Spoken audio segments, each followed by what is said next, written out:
coup, il pleut. Hello, belle alchimiste, bienvenue pour cette rencontre autour de nos aspects sombres, autour de notre noirceur, ces endroits qu'on n'aime pas aller explorer, ces endroits oh, que l'on rejette. Et très souvent, quand on est engagé dans une voie spirituelle, on aime bien se raconter plein de blabla, surtout sur nos belles intentions, sur le fait qu'on est des êtres célestes incarnés et que donc on atteint une proche perfection. Hum. Et c'est de ça dont on va parler aujourd'hui. Alors, si tu ne me connais pas, si tu arrives là comme ça par hasard sur cette vidéo, je suis Frédérique Ostruy, ça fait 10 ans que je suis coach spirituel et je me suis engagée là-dedans parce que la vie m'a mis des coups de pied aux fesses pour faire ça. Mais ça fait 30 ans que je chemine en conscience dans ma spiritualité parce que la vie m'a mis à l'épreuve avec tout un tas d'événements depuis mes 10 ans, avec 11 ans, avec le décès de mon frère, l'alcoolisme de ma mère, la violence de mes beaux-pères, les abus sexuels de mes camarades de classe, le manque d'argent, de nourriture, et j'en passe et des meilleurs.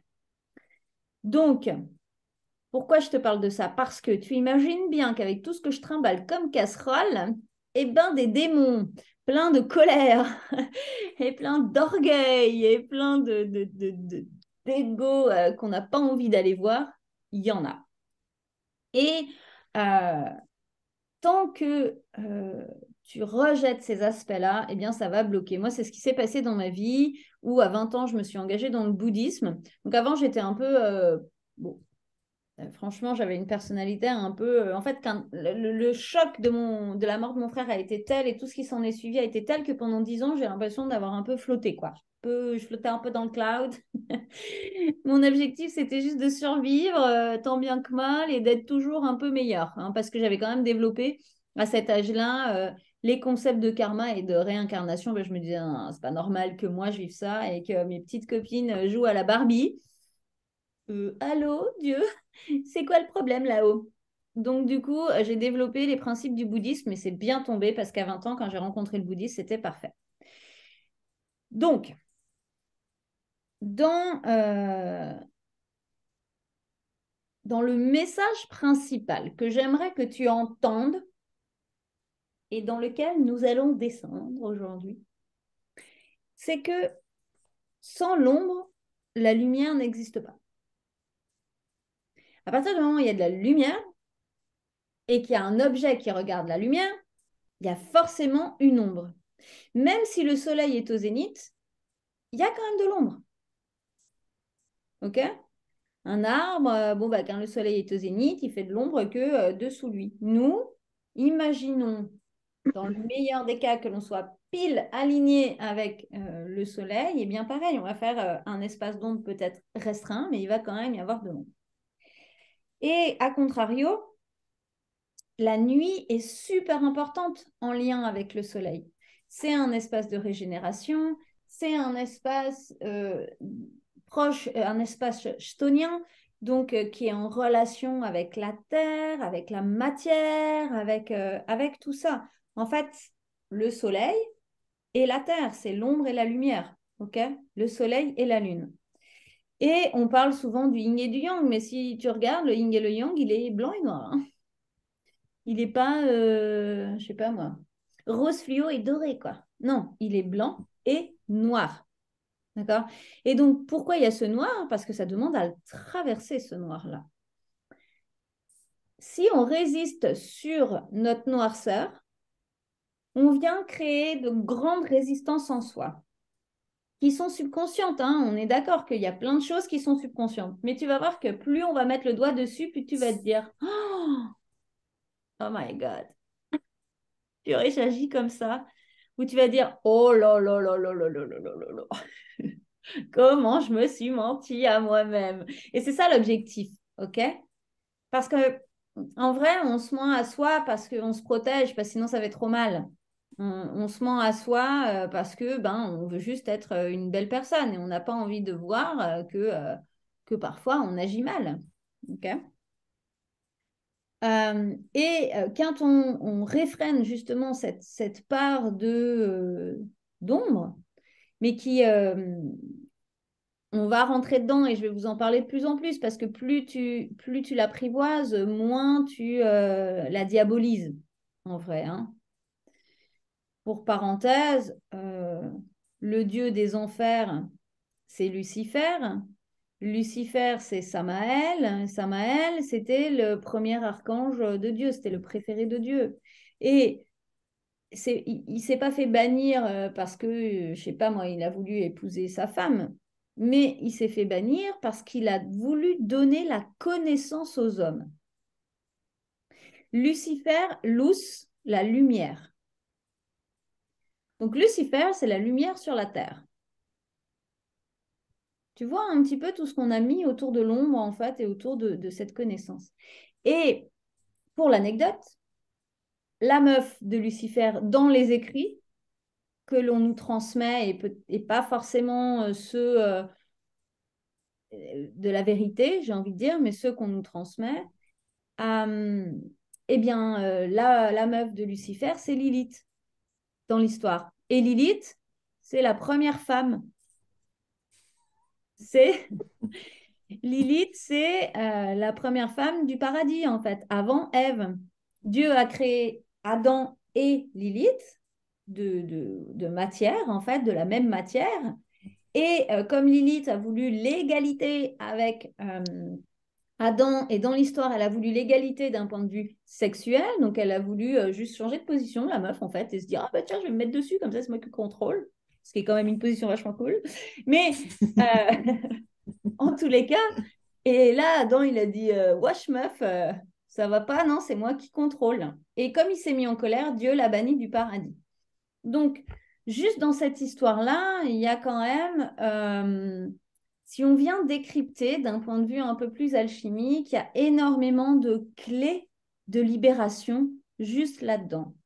Parce que, donc, ce qu'on nous fait croire, c'est que les premiers hommes, le premier homme et la première femme, c'est Adam et Ève. Donc, Ève qui naît de la côte d'Adam. Enfin bon, tu vois, genre, donc elle est complètement asservie, en fait, la meuf.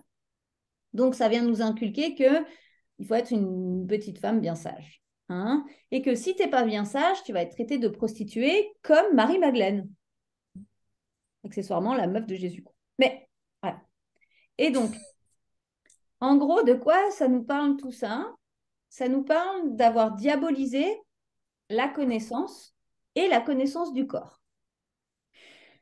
Donc, si on revient à ce que je vous parle, à notre sujet du jour, à nos petits démons intérieurs, eh bien, c'est aller regarder les endroits où on ne s'autorise pas à être libre et particulièrement les émotions qui stagnent dans notre corps, les émotions matières. Les émotions matières, ça va souvent être la frustration, la colère. Il y en a d'autres, hein, mais ce que je vois beaucoup, c'est quand même ça. Et en fait, on veut pas le voir ça. Parce qu'imagine, vous allez faire l'expérience après, mais imagine tout d'un coup, tu te rends compte que en vrai, à l'intérieur de toi, putain, comment tu détestes les hommes, mais t'aurais juste tous envie de les buter. Tu crois que tu vas vouloir t'avouer ça? Non. Alors du coup, tu vas dire que oh, l'humanité est merveilleuse. Il faut être dans l'amour inconditionnel. Et du coup, quand tu dis ça sans t'avouer qu'en fait, tu as de la haine, bien en fait, tu te renies. Tu renies une partie de toi. Et c'est surtout que tu renies une partie de ton histoire parce que si tu portes ça à l'intérieur de toi, c'est qu'il y a une mémoire réfrénante qui vient bloquer en fait ton expansion à un endroit pour avoir une idée pareille. Donc tant que tu vas pas aller regarder, c'est quoi cette idée-là qui me fait croire que tous les humains sont méchants parce qu'en fait à chaque fois que j'ai eu dit la vérité, que ce soit dans cette vie ou dans d'autres vies, eh ben, je me suis fait torturer ou mis du scotch sur la bouche. Ah ouais, purée! J'ai failli dire un gros mot, mon Dieu. Quand on était enfant, ils nous faisaient ça d'ailleurs, je me souvenais plus, mais les profs, ils nous mettaient du scotch sur la C'est bouche. vrai. Ouais. Alors là, dans le truc asservissant, je te dis pas quoi. Mais on se rend pas compte en fait comment on a évolué dans les éducations, mais en fait, quand tu réfléchis à quand on était petit, et nous, quand on faisait la sieste, je me rappelle, on était sur des tapis au sol et c'était des espèces de trucs comme des paillassons hein, sur lesquels on mettait la tête. Hein. Bon, bref. Tout ça pour dire que c'est important d'aller voir ça pour aller enlever la mémoire et puis surtout pour voir qu'il y a cette force en nous et donc l'utiliser à bon escient et y faire attention dans les moments de mal-être. Parce que si tu n'as pas la conscience, par exemple, que tu as beaucoup de colère et que tu sais pratiquer la magie noire, ben, le jour où tu vas être vraiment en colère, tu vas faire de la magie autour de toi. Ça va dépoter, puis c'est surtout que tu vas te le reprendre dans la gueule. Par contre, si tu sais, ça c'est un truc qui m'est arrivé quand j'étais plus jeune. Bon, quand j'étais au collège, j'ai fait mes petites expériences de voodoo. Bon, je ne vous invite pas à faire ça, ok? Faut pas faire des choses pareilles, mais bon, nous on avait fait ça, je m'étais laissée embarquer, bref. Mais ça aussi, ça montre vraiment, en fait, c'est après, plus tard, l'histoire que je vais vous raconter, elle est basée quand même sur ce premier événement où il y avait eu une petite altercation avec une fille qui faisait que de m'envoyer des mots d'amour. Puis j'étais là, oh là là. Et moi, j'étais pas du tout là-dedans parce qu'au collège, mon objectif, c'était survivre. Donc, j'étais pas dans des délires de qui est ma copine, qui est mon copain. J'essayais de vivre mon deuil. J'avais qu'une peur, c'était rentrer chez moi. Si j'avais pu dormir au collège, j'aurais dormi au collège de peur de me faire tabasser. Enfin bon. Donc, moi, j'étais pas dans des délires de jeunes comme ça, quoi. Hein.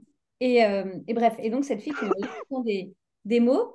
À un moment, on s'est retrouvés avec deux copines et je ne sais plus d'où c'est parti, de faire une poupée avec une lettre. C'était très, très, très, très, très, très, très méchant. Très méchant. Il ne faut pas faire ça. Il faut surtout jamais raconter à ma fille que j'ai fait des choses comme ça. Et du coup, j'ai fait une poupée que j'ai fabriquée à la main et où j'ai mis des aiguilles dedans. Et en fait, quand tu réfléchis, tu dis non, mais attends. Je sais pas si tu imagines, pour avoir cette idée et cette conscience de faire un truc pareil, ça veut dire que tu as fait ça dans une autre vie. Enfin, de la même manière que quand tu arrives dans un temple, moi, quand je suis arrivée dans un temple la première fois, je me suis assise, ils m'ont dit, on te garde. J'étais là, je ne sais pas méditer. Ah ben si, si. Là, c'est clair, tu viens avec nous en retraite, tu pars direct. Parce qu'en fait, nos mémoires, on les a. Et c'est ça, quand je parle de pas forcément avoir besoin de faire toujours des régressions, c'est juste observer dans sa vie les choses qui sont fluides et naturelles. Bon, cette histoire de petite fille, ça s'est vite réglé. Le karma a été immédiat avec une convocation chez la CPE et puis un appel de la maman de la petite fille. Donc voilà, très bien, karma immédiat. Et du coup, à ce moment-là, j'avais déjà pris conscience de cette force quand même, enfin de ce truc où je me disais, ouais, c'est quand même chelou, tu vois, d'avoir envie de faire des choses pareilles. Et quand j'ai commencé à déployer ma magie, et alors, je le rencontre un peu moins aujourd'hui parce que je pense que ça s'est beaucoup démocratisé sur les réseaux. Mais au début où je pratiquais, il y a énormément de gens qui avaient vraiment très peur de leur puissance, mais d'aller explorer l'invisible. Là, vous qui participez là, on a déjà enclenché le process, vous avez déjà touché des espaces et tout. Avant, il y avait beaucoup ce truc parce que justement, peut-être les gens avaient plus conscience en fait de ce qu'il y avait aussi de l'autre côté et de l'autre penchant. En tous les cas, moi, dans mon cheminement, j'avais ultra peur de la magie qui m'habitait parce que je savais qu'elle pouvait être super destructrice.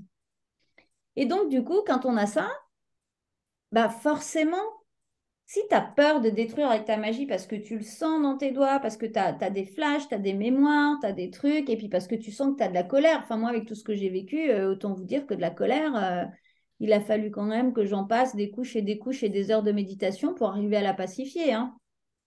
Et elle n'est pas complètement pacifiée. Il y a des moments où elle est encore là. Sauf qu'à force, c'est devenu un moteur.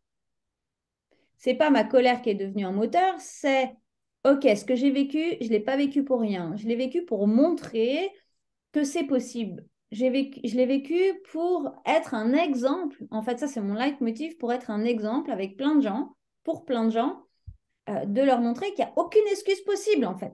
Si moi, j'y suis arrivée, tu peux y arriver. Donc, mais c'est une énergie de colère qui devient, du coup, une énergie dynamique. C'est une énergie de colère qui, quand tu la... Oh, il y a un arc-en-ciel. Qui, quand tu la transmutes, devient un moteur, un leader. Tu deviens un leader, en fait, avec ce genre d'énergie. Donc, où tu peux driver plein de gens, où tu peux emmener du monde, où tu peux voilà, rayonner cette énergie-là. Donc, à partir du moment où tu connais cette énergie et que tu la transmutes, elle devient hyper utile. Parce qu'en fait, elle devient moteur, plutôt que de t'enfermer et te faire descendre. En gros, la colère, par exemple, ça va être soit la spirale descendante, où là, tu pars en dépression, soit à un moment, tu dis stop, et tu pousses un grand coup et zoom, tu relances la spirale dans l'autre sens. Et là, ça devient un moteur. Alors, des fois, c'est un moteur un peu bourrin. Des fois, tu es un peu bourrin. Mais qu'est-ce qui est le mieux? Puis, c'est ça aussi dans ce que je vais vous transmettre aujourd'hui. C'est bien de réaliser que la perfection n'existe pas. Et quand on est engagé dans un chemin spirituel, souvent, on veut atteindre cette pseudo-perfection qui est inatteignable. Parce qu'on se fait une idée de comment on doit être quand on est spirituel, sans savoir vraiment qui on est déjà à la base, et puis sans avoir des exemples concrets. Je prends souvent cet exemple de l'Inde, quand je suis allée faire le Kagunamze, donc c'est un gros enseignement de 3 semaines, où on est pendant 3 semaines dans le temple, 8 heures par jour, voire plus, parce que des fois on reste la nuit. Et donc, tu es avec des moines qui viennent de tous les pays. Alors, c'est quand même plutôt des pays des Himalayas, hein. Ça va être le Bhoutan, le Népal, l'Inde. Bon, le Tibet, non, mais il y a les Tibétains en exil, en fait, qui sont là. Et donc, tu as les moines, tu as les nonnes, tu as des grands maîtres, et puis il y a plein de gens qui viennent en pèlerinage aussi recevoir les enseignements. Donc, moi, quand j'ai fait ce cycle-là, il y avait que ma sangha occidentale. Je sais pas, sur 500 personnes, on devait être 20 ou 30 occidentaux à tout casser. Et bien, quand tu es là-dedans, où tu imagines, parce qu'il n'y a que des grands maîtres hein, quand même, hein, qui sont là, enfin bon, et c'est des maîtres réalisés pour le coup, hein, c'est pas des mecs qui se disent, ah c'est bon, j'ai fait un stage de yoga, je suis maître en yoga. Non, les mecs, ils sont dans un monastère depuis qu'ils ont 6 ans, parce que bon, après, traditionnellement, ils rentrent très tôt au monastère. Mais, eh ben, le bordel que c'est là-dedans, mais c'est un truc de malade. C'est vraiment un monstre bordel. T'as les petits moines, les moinillons qui courent dans tous les sens. T'as des moines qui se bagarrent, en fait, qui se fight. T'as les novices, donc qui sont derrière, qui dorment, qui ronflent, qui mangent. Et les maîtres, ils sont pas tout là, mielleux, à sourire béatement. Ça, c'est sur les tankas c'est comme ça, c'est sur les peintures. Pareil qu'un portrait de Louis XIV, qui est comme ça. Ça se trouve, il était trop con, le gars, en vrai. Possible d'ailleurs qu'il soit un peu con. Mais ça, c'est une autre histoire. Mais, et en fait, c'est ça, c'est qu'on a une idée de la spiritualité comme sur les images, comme sur une photo. Mais la réalité, c'est pas ça. Et d'ailleurs, le maître qui nous donnait l'enseignement, qui s'appelle Gyaltsab Rinpoche, qui est le détenteur du Kagunamze, qui est un énorme enseignement précieux. Enfin, c'est vraiment une grande, grande chance d'avoir pu recevoir ces enseignements-là. Le gars, il y va, il avance, il est comme ça. Quand il y a ses disciples qui sont à côté, qui font pas assez vite, il leur tape derrière la tête, il fait bam bam bam. Enfin, tu vois, il est pas genre Hare Krishna, Hare Krishna. Non, pas du tout. Parce que la compassion, c'est pas être mièvre. La compassion, c'est d'arriver à voir à l'intérieur de la personne et lui donner les meilleurs outils pour qu'elle transmute et qu'elle avance à vitesse grand V. La vraie compassion, c'est ça. La vraie compassion, c'est quelqu'un qui quémande de l'attention, bah, tu lui en donnes pas. Pour qu'il comprenne. Et à contrario, quelqu'un dit ah, je me débrouille toute seule et tout, eh ben, le maître, il va être là. C'est arriver à lire à l'intérieur de la personne. Donc, tout ça pour dire, par rapport à la spiritualité, c'est accepter d'abord sa personnalité. Parce que la personnalité que vous avez, elle a un sens dans cette incarnation. Par rapport à ce que vous êtes venu vivre, il y a un sens. Le sens, on ne le comprend pas tout de suite. D'ailleurs, il nous faut souvent pas mal de temps pour arriver à comprendre le sens de notre incarnation. Mais quand tu dézoomes et que tu prends du recul sur ta vie, bon là, vous avez tout atteint un certain âge, hein, vous avez plus de 10 ans, ben, du coup, tu arrives à comprendre, à dire, ah ouais, mais tel et tel truc, c'était pour me permettre de faire ça aujourd'hui. Tel et tel truc, ah ouais, ça m'apporte ça. Tel et tel truc, ah ouais, pourquoi je fais de la couture? Ah bah comme ça, je peux faire des vêtements de Barbie à ma fille. Ok? Là, je blague, mais tout, hein, en fait, ça donne le sens esthétique. Mais euh, vous voyez ce que je veux dire ou pas? Ok. Donc, ce qui va nous permettre de regarder nos démons, c'est de voir qu'est-ce qu'on n'aime pas chez nous. Et là, je ne parle pas en termes de ah, j'ai un double menton, j'ai le nez de travers, j'ai mes ongles qui cassent, j'en sais rien. C'est quel est ce trait de caractère que l'on n'aime pas et que bien souvent on nous a reproché. Parce que quand tu vas voir là, tu vas te rendre compte que c'est ça ta force. Moi, on m'appelait Général Trickner. J'étais petite. J'étais là. Ben, en fait, si j'avais pas eu ce caractère, c'est clair, j'aurais fini junkie dans un caniveau.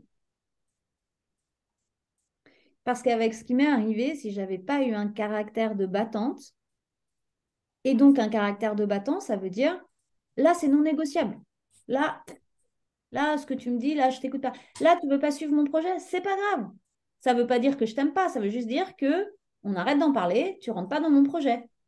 C'est soit tu me suis, soit tu me suis pas. Enfin, tu vois. Mais parce que moi, ça, c'est ma dynamique de vie. Parce qu'il y a un moment donné, j'ai dû prendre des décisions. À 16 ans, j'ai quand même dû prendre la décision de partir de chez moi par survie. Si j'avais pas eu un caractère déterminé comme ça, j'aurais jamais pu. Parce que c'est violent de faire ça. Enfin, c'est violent. Oui, c'est quand même super dur de faire ça. Et puis derrière, ben, faut arriver à se reconstruire, en fait. Et qu'est-ce qui m'a permis de me reconstruire? Eh bien, c'est cette détermination. Parce que c'est d'être assise dans le temple et encore et encore et encore. Et de me dire, je vais comprendre, je vais tout comprendre. Enfin, tout. J'avais cet orgueil quand j'étais plus jeune de dire, je veux tout comprendre, pourquoi il m'arrive ceci, cela. J'ai compris aujourd'hui que en fait, on ne peut pas tout comprendre et que euh, on a tellement tout le temps de choses à apprendre que c'est se réfréner que de croire qu'on peut tout comprendre. Mais et sans ce truc de Général Trickner là, de détermination, j'aurais pas pu finir mes Niandro, là, mes retraites de 5 ans. J'aurais pas pu arriver à l'université et aux Beaux-Arts en même temps, alors que j'avais commencé d'un BEP. J'aurais pas pu être instruite alors que j'avais jamais lu un livre jusqu'en troisième. Enfin, ok? Donc c'est ça que je veux vous montrer. Et en fait, ce truc-là qui, effectivement, peut être un trait de caractère qui dérange, oui. Mais en fait, la vraie question, c'est tu veux être lisse ou tu veux être toi? Puis c'est ça, se mettre face à ces démons. C'est tu veux être lisse et donc plaire à tout le monde, ou est-ce que tu veux être toi, épanoui et joyeux? Là est la question du jour.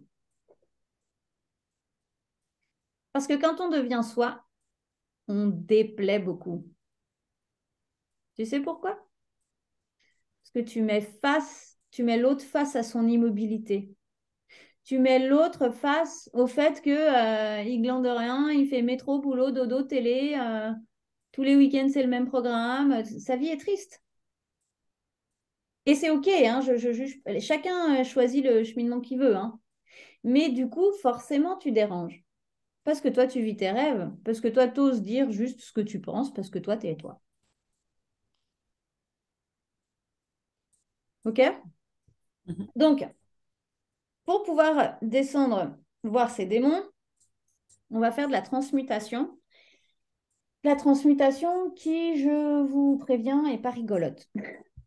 La transmutation soft, là, pour le coup, quoi.